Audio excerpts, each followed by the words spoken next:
The comp value is going to automatically transfer into the investment analysis.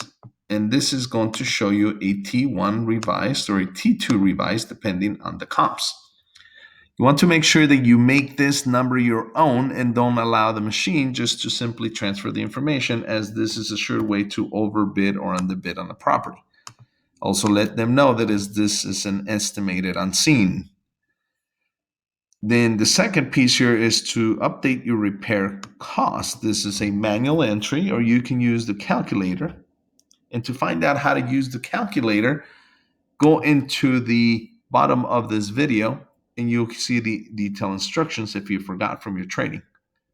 Once you made a selection of quality and you have chosen your options based on the calculations, then the system's going to automatically give you that information, and you can come and click, see the total on the bottom, press confirm, and that data is going to automatically transfer here. Again, make sure you understand how to use the calculator, and there's detailed videos on how to do that also here on the menu, training about investment analysis, and you can get into that calculator.